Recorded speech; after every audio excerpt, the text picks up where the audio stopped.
여러분 안녕하십니까. 서기방법론 제6강을 시작하도록 하겠습니다. 지난 시간에 숫자에 대해서 잠깐 했지요. 자, 6 지나고 7 지나고 12도 이제 지났죠. 그러니까 12 곱하기 12는 14만 4천이 나오는 거죠. 요한계시록에 많이 나오고요. 또 이제 상징적인 수, 한 지파에 12,000명씩 그렇게 해서 14만 4천. 근데 이건 심볼리즘입니다. 상징주의. 숫자를 문자적으로 해석하면 안 돼요. 그러니까 숫자는 영적인 숫자예요.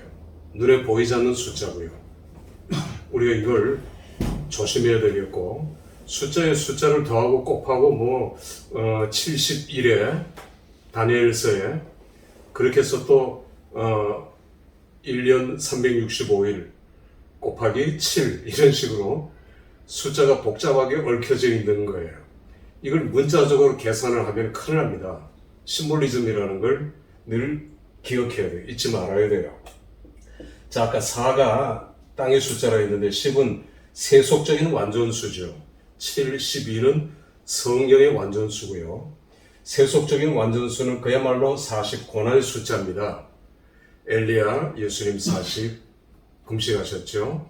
그리고 40년 광야 40 숫자가 계속해서 배열되고, 또 400년 하게 되면 이스라엘 백성들이 애굽에서의 400년 이렇게 되는 게 숫자의 조합 곱하기 나누기까지 있게 됩니다. 일종의 암호 형식으로 성경은 숫자를 가지고 게임을 하고 있는 거죠. 일종의 암호를 보여주고 있는 것입니다. 그리고 여기에 이제 예를 들어서 천년 왕국, 이거 조심해야 돼요. 자, 성경의 모든 숫자는 그랬습니다. 예외 없어요. 물론 문자적인 숫자 7번, 7바퀴 돌고, 그것도 물론 상징적인 거겠지만 숫자를 문자적으로 그렇게 할 수도 있죠.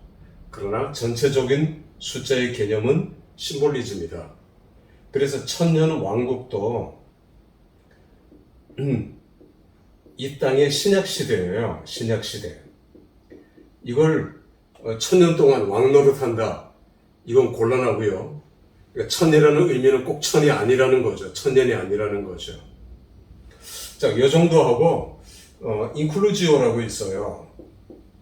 인클루지오. 이건 샌드위치 기법이라고 합니다. 인클루지오, 샌드위치 기법. 예를 들어서 마가복음 5장 24절부터 끝절까지를 보면은 예수님께서 가버나움에서 12년 혈류병 걸린 여인을 만나죠. 그때 12라는 숫자가 나옵니다. 그러면서 모든 의원에게 모든 과학, 진료, 의학 다 해봤지만 아무 소용이 없었더라. 그러다가 가고 있는데 이제 한 하인이 달려와서 우리 주인의 딸, 12살 난 딸, 지금 죽게 되었는데 빨리 와주십시오. 12살 난 딸 이야기가 샌드위치 중간에 우리가 샌드위치 여기 이제 빵빵 한가운데 계란이면 에그 샌드위치, 비프면 비프 샌드위치 이렇게 되죠. 안에 내용물에 따라서 달라지죠. 근데 이 내용물에 따라서 내용물은 12년 12년 혈류병 걸린 여인이 안에 샌드위치 중간이고, 양쪽에 12살 난 아이, 12살 난 아이의 집을 가다가 12년 혈류병 걸린 여인을 만나게 되죠. 요게 샌드위치 기법이죠. 그런데 보세요. 12라는 숫자와 12라는 숫자가 같이 겹쳐지잖아요. 완전수란 말이에요. 그러니까 12살 나면은 성인식인데 이 아이는 이제 어른이 되었는데 죽었단 말입니다. 살아날 수 없는 거죠. 성인이 되었다. 이제는 어른이다. 이제는 다 됐다. 이제는 건강하다. 그런데 죽었어요. 12년 혈류병 걸린 여인도 완전수 12년 동안 고생을 다 했지만 고칠 수 없었어요. 이 두 개의 장면이 오버랩되면서 안에 혈류병 걸린 여인이 샌드위치가 된 겁니다. 그런데 이런 경우에는 안에 걸 더 강조하기 위해서예요. 안에 걸. 겉에 빵보다도 안에 내용물에 따라서 달라지니까 내용물을 강조하기 위해서. 이 혈류병 걸린 여인 몰래 예수님 만졌죠. 그런데 예수님께서는 네가 나를 만졌다 하면서 이미 나았느니라 선언했어요. 그러면서 구원 얘기를 합니다. 너는 이미 구원을 받았느니라 합니다. 이미 구원을 받았어요. 이 여인은 몰랐지만 예수님은 아셨단 말입니다. 이 아이, 12살 난 아이는 단순히 죽은 아이를 살리고 그 살린 현장에 있던 부모와 주위에 있는 사람들의 믿음을 얻기 위해서라면 이 혈류병 걸린 여인은 구원 문제를, 심각한 문제, 우리 영혼의 문제, 가장 중요한 문제를 한가운데 딱 다루고 있단 말입니다. 이게 인클루지오예요. 샌드위치 기법인데 한가운데를 강조하기 위해서 양쪽의 사건을 두는 겁니다. 똑같은 사건을 두기도 하고 다른 사건을 두기도 하죠. 성경에는 인클루지오, 이 샌드위치 기법이 굉장히 많이 나와요. 이 구조, 지금 그 스트럭처를, 구조를 보고 있습니다. 샌드위치 기법과 비슷한 게 수미 구조예요. 수미 구조, 수미 상관 구조. 앞의 내용과 맨 꼬리 뒷부분이 똑같아요. 이것도 일종의 수미 상관 구조죠. 샌드위치가 아니라면 처음과 나중이 같아요. 일치해요. 그러니까 성경에는 이런 구조가 굉장히 많아요. 그냥 제가 쉬운 거 얘기하면은 시편 145편부터 150편까지는 맨 처음하고 맨 끝이 할렐루야로 시작하고 끝나요. 145, 146, 147, 148, 149, 150. 150은 할렐루야 앵콜송이죠. 계속 중간 앵콜도 나온단 말입니다. 이런 수미 상관 구조, 그리고 샌드위치 기법이 성경의 구조에 굉장히 많이 나온다는 걸 평소에는 모르죠. 그러나 깊이 들어가서 이 구조를 살펴보면은 굉장히 많이 나오는 거예요. 이게 히브리인들의 의식 구조란 말입니다. 이걸 통해서 안에 걸 강조하는 거예요. 우리가 성경 전체를 놓고 본다면 신명기 언약책이라 했죠. 신명기 4장 48절부터일 거예요. 여기부터 신명기 28장 우리말 성경 29장 1절 여기서 언약이 끝나요. 시내산 언약이. 그리고 그 다음 모압 언약이 이어진다 이렇게 나와요. 그런데 이 부분이 샌드위치예요. 이 부분이 언약이에요. 언약. 이 양쪽으로는 설명이에요. 언약 체결식을 하기 전후에 이걸 딱 집어넣은 거예요. 어떤 학자들은 봉투 기법이라고, 이거야 말을 만들면 뭐 되니까 이 봉투 안에 내용물이 들어있다는 거죠. 이게 인클루지오예요. 인클루지오는 아까도 제가 얘기했지만 굉장히 많습니다. 수미 상관 구조는 더 많고요. 이걸 우리가 전문적으로 공부하다 보면은 계시록 20장 4절에서 6절을 보면 제사장이 나와요. 왕 같은 제사장이죠. 왕 같은 제사장이 요한계시록 전체의 주제입니다. 이게 요한계시록 1장 6절에 서론적으로 나와요. 제사장으로서. 우리는 제사장이죠. 왕 같은 제사장으로서 주님 재림하실 때까지 이 땅에서 왕 노릇하는 겁니다. 이걸 요한계시록 20장 결론 부분이거든요. 20장 결론 부분에 4절에서 6절까지가 인클루지오예요. 샌드위치 기법. 이 4절에서 6절 사이에 얘기하는 것이 제사장과 천년 왕국입니다. 천년 왕국. 이게 결론 부분이라는 걸 우리가 이해하고 샌드위치 기법의 한가운데 제일 중요한 부분이라는 걸 이해한다면 이 20장 4절에서 6절이 요한계시록 전체 결론인 동시에 요한계시록 전체 주제라는 걸 알 수 있어요. 주제는 두 개의 단어로 좁혀져요. 하나는 제사장, 왕 같은 제사장, 하나는 천년 왕국이에요. 근데 여기 내용이 우리가 천년 왕국을 왕 같은 제사장, 제사장으로서 천년 왕국을 누린다고 나와요. 이 천년 왕국이 신약시대, 그리고 이 신약시대에 예수님의 초림부터 재림까지예요. 이 초림부터 재림까지 우리는 왕 같은 제사장으로서의 이 땅에서 승리하면서 살아야 돼요. 이게 우리의 의무고 특권이에요. 이게 주제인데, 이게 결론인데, 그렇다면 무천년이에요. 무천년설이에요. 전천년설, 후천년설이 아니고 무천년설은 신약시대 왕 같은 제사장. 이게 요한계시록의 결론. 여러분 이렇게 얘기하면 그거 좀 앞서갑니다. 너무합니다. 일방적인 주장입니다. 라고 생각할 수 있을는지 모르지만 여러분이 나중에 저하고 요한계시록을 공부하면 요한계시록의 결론 부분 그리고 아까 얘기한 강조하기 위해서 이 결론 부분의 제일 중요한 부분을 샌드위치 기법으로 집어넣고 두 개의 단어를 쫙 나열해요. 그러면 자연스럽게 무천년설이 나오는 겁니다. 물론 여기에 대해서 다른 의견도 있을 수도 있죠. 반박할 수도 있고요. 그러나 서기의 방법론에 의하면 이런 해석이 나와야 되고 나올 수밖에 없다는 걸 제가 여러분들하고 지금 얘기하고 있는 겁니다.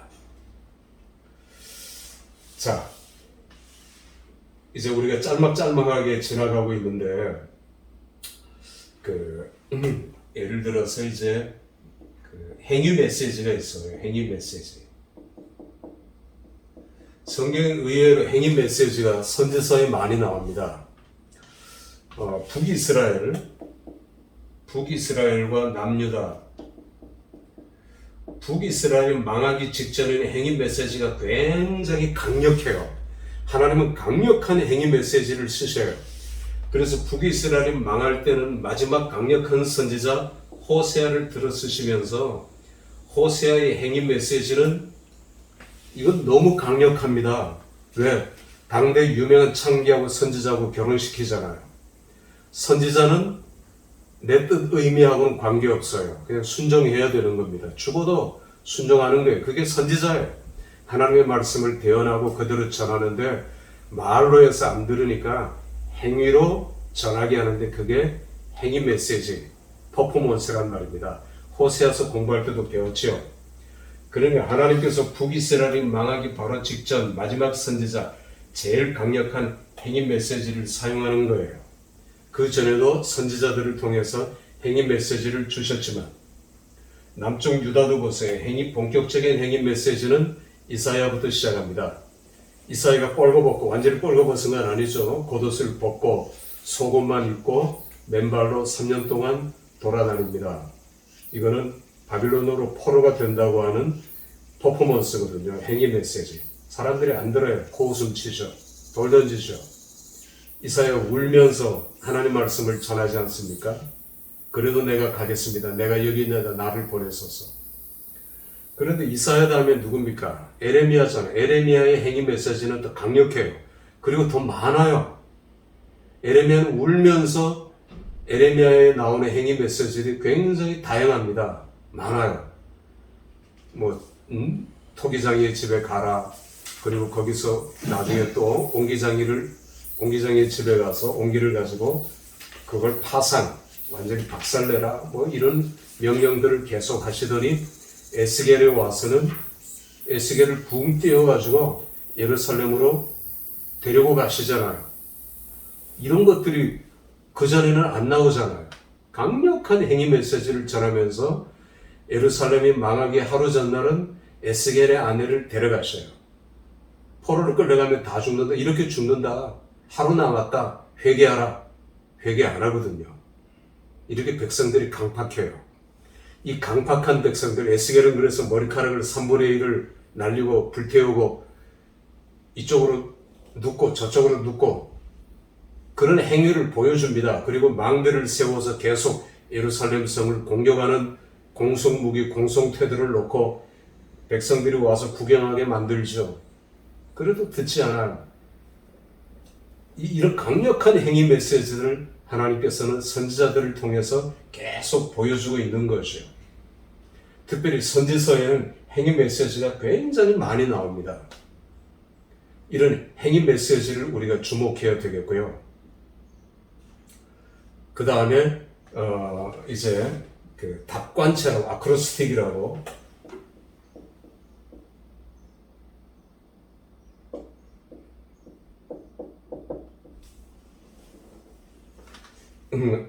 그 아크로스틱 답관체가 나오죠. 답관체라는 것은 그 히브리어 알파벳에 우리가 시편에서도 답관체를 많이 배웠지 않습니까?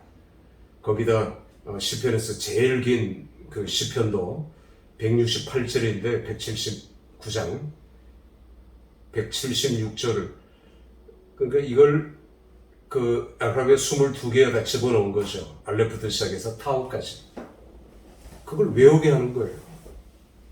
이런 아크로스틱이 에레미야 예가에도 나오고 시편에도 나오는 것을 우리가 보게 되죠.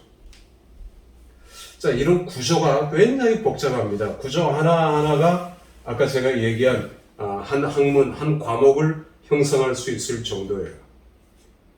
그리고 아까 얘기한 언약과 언약의 성취에 대해서도 우리는 가령 마태복음의 구절을 보면은 구약의 언약을 계속 인용해요. 그리고 이게 성취되었더라. 계속 마태복음에는 이것만 계속해서 보여주고 있습니다. 언약이 어떻게 성취되었는가, 그걸 보여주고 있어요. 그러니까 이런 것들로 마태복음 1장부터 보면 숫자가 14대 세 번 나오잖아요. 다윗까지, 바벨론 포로, 그리고 예수 그리스도의 오심까지 3중 구조라는 말이에요. 세 개로 나누고 있어요. 또 이 성경의 구조는 매 장마다 이런 구조가 계속해서 연결되고 반복되면서 나오고 있어요.